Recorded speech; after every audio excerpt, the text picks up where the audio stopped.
Hi everyone, my Kohler Wellworth toilet had a very weak flush. And if one didn't hold the flush lever down, the Kohler valves don't stay up, therefore don't flush very well. So I removed Kohler's canister style flush valve and replaced it with a flapper type. For this Kohler Wellworth model toilet, the flush valve's nominal size is 2 inches. Now the flapper valve stays up longer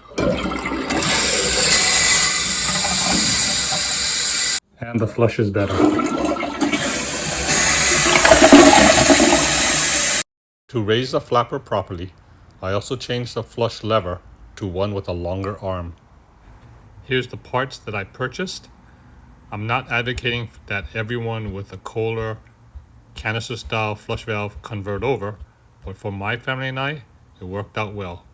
Thanks for watching.